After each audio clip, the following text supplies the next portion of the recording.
विधवा महिला उज्ज्वलाकडे गावकरी मागत होते शरीरसुख. पुढे घडले भयंकर. ऐकून धक्काच बसेल. भले कायद्याने स्त्रीला स्वातंत्र्याचा दर्जा दिला, तिला स्वतःबाबत निर्णय घेण्याचा अधिकार दिला असला तरी अजूनही तिला परंपरेच्या व संस्कृतीच्या जोखडात बांधून ठेवले जाते. आज विधवा विवाह होत असले तरी काही वेळा एकटी स्त्री स्वतःचे आयुष्य सावरण्यासाठी असे निर्णय घेऊ शकत नाहीत. याला जबाबदार असतो तिच्या आजूबाजूचा समाज, तिचे नातेवाईक. उज्ज्वला ऐन तारुण्यात विधवा झाली.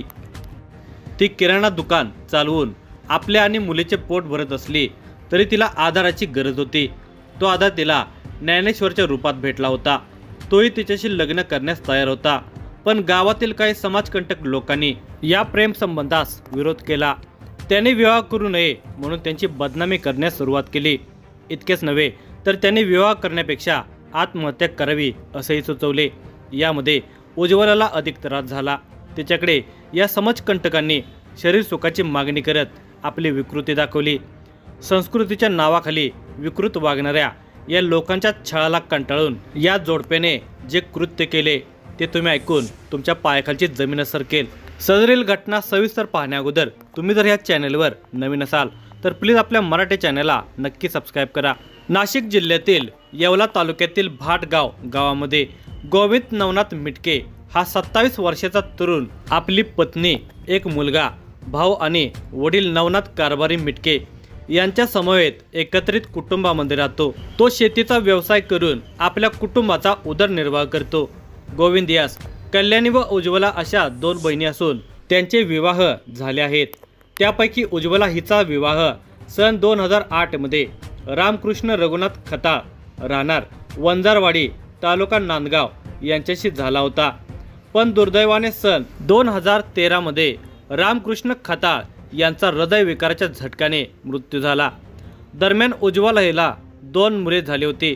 त्यातील मुलगा वैष्णव हा मामा गोविंद मिटके यांच्याकडेच वडील वारल्यापासून राहतो, तर मुलगी प्रतीक्षा ही आई उज्ज्वला हिच्यासोबत वंजारवाडी येथे राहते. पती निधनानंतर एकटी पडलेल्या उज्ज्वलाने उदरनिर्वाहासाठी कंबर कसली. आपल्या आणि आपल्या मुलांच्या भवितव्याचा विचार करून तिने गावातच किराणा दुकान सुरू केले. हे दुकान चालवून ती उदरनिर्वाह करत होती. उज्ज्वला एकाकी पडली होती. आयुष्यात जगताना कोणाचा तरी आधार लागतो, साथ लागते. उज्ज्वलाला आपल्या आयुष्यात साथ हवी होती. तिच्यासाठी व मुलासाठी तिला संसार उभा करण्याची गरज होती. दुसरीकडे तरुण विधवेचा गैरफायदा घेणाऱ्या सैतानांच्या जगात तिला सुरक्षितता म्हणून तिला कुंकवाचा धनी हवा होता. तिची ओळख गावातील ज्ञानेश्वर माधव पवार याच्याशी झाली. तसे अनेक नीच पुरुष तिच्याकडे वाईट नजरेने बघत होते, पण ज्ञानेश्वरच्या नजरेत विखार नव्हता. तो तिची काळजी घेत होता, तिच्याशी चांगला वागत होता. त्यामुळे त्यांच्यातील ओळख वाढत गेली आणि प्रेम संबंध जुळले. ज्ञानेश्वरने उज्ज्वला व तिची मुलगी प्रतीक्षा या दोघींना सहारा देऊन त्यांचा सांभाळ करण्याचे आश्वासन दिले. ज्ञानेश्वर सारखा चांगल्या विचाराचा तरुण आयुष्यात आल्याने उज्ज्वलाला बरे वाटले. उज्ज्वला हिने त्याच्याशी विवाह करण्याचा निर्णय घेतला होता. ते दोघांच्या भेटीगाठी, एकत्र फिरणे आणि ते लग्न करणार आहेत ही गोष्ट सर्व गावभर पसरून सर्वांना माहिती झाली होती. उज्ज्वला व ज्ञानेश्वर या दोघांनी विवाह करून सुखाने जगण्याचा निर्णय घेतला होता.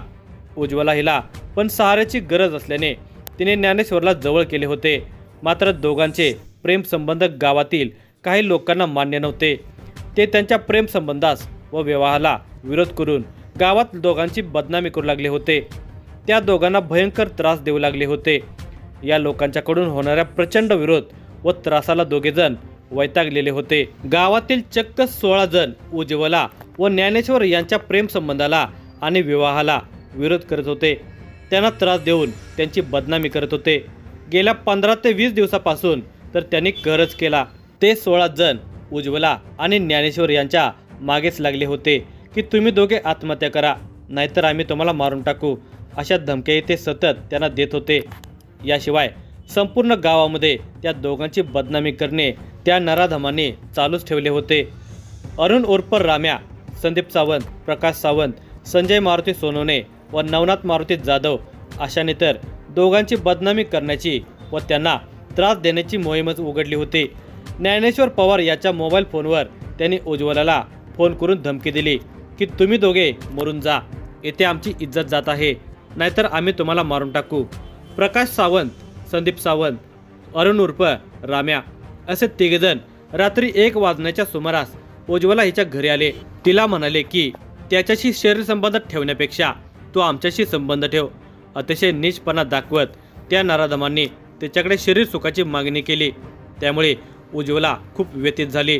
तिने घडलेली ही घटना तिचा प्रियकर ज्ञानेश्वर याला सांगितले. हे ऐकून तोही दुःखी झाला.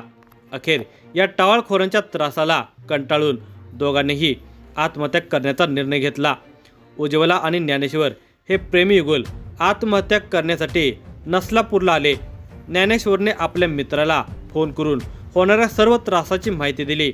तसेच पोलिसांना आणि आपल्या घरच्यांना कळवून आम्हाला न्याय मिळवून देण्याची आर्त हाक दिली. तर उज्ज्वला हिने आपल्या हस्ताक्षरात मृत्यूपूर्वी लिहिलेली चिठ्ठी भाऊ गोविंद याच्या व्हॉट्सॲपवर पाठवली. शिवाय तसेच संभाषणही त्यांच्यात झाले. त्यानंतर उज्ज्वला आणि ज्ञानेश्वर या दोघांनी श्री क्षेत्र नसलापूर येथील रेल्वे ट्रॅकवर रेल्वेखाली उडी घेऊन आत्महत्या केली.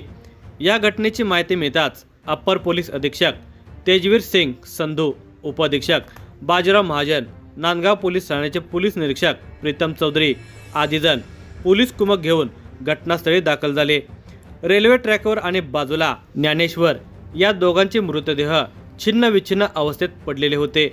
मृतदेहांचे अक्षरशः तुकडे तुकडे झाले होते. घटनास्थळाचा पंचनामा करून पोलिसांनी दोन्ही मृतदेह शासकीय रुग्णालयात पोस्टमॉर्टमसाठी पाठवले. पोलिसांनी चौकशीला सुरुवात केली असता उज्ज्वलाचा भाऊ गोविंद मिटके यांनी पोलिसांना सर्व हकीकत सांगितली. मृत्यूपूर्वी उज्ज्वलाने लिहून गोविंदला व्हॉट्सॲपवर पाठवलेली चिठ्ठी आणि कॉल रेकॉर्डिंग हस्तगत केले.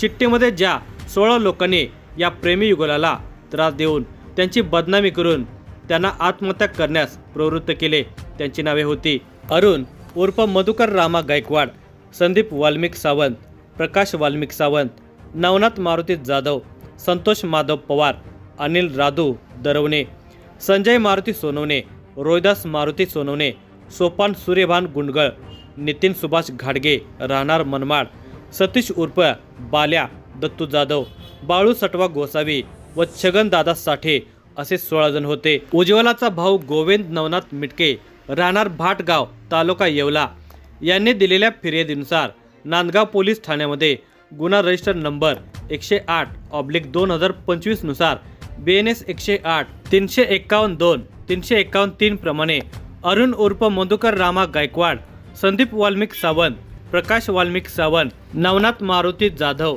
संतोष माधव पवार, अनिल राघव दरवणे, संजय मारुती सोनवणे, रोहिदास मारुती सोनवणे, सोपान सूर्यभान गुंडगळ, सुनीता ज्ञानेश्वर पवार, सोनल संतोष पवार, जन्याबाई छबू गुंडगळ, नितीन सुभाष घाडगे, सतीश उर्फ बाल्या दत्तू जाधव, बाळू सटवा गोसावी, छगन दादा साठे यांच्या विरोधात गुन्हा दाखल करण्यात आला.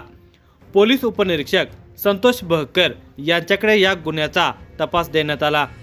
पोलीस अधीक्षक विक्रम देशमाने, अप्पर पोलीस अधीक्षक तेजवीर सिंग संधू, पोलीस उपअधीक्षक बाजीराव महाजन व पोलीस निरीक्षक प्रीतम चौधरी यांच्या मार्गदर्शनाखाली पोलीस उपनिरीक्षक संतोष बहकर हे या गुन्ह्याचा तपास करत आहेत. उज्ज्वला ही पतीच्या निधनामुळे एकाकी झाली होती.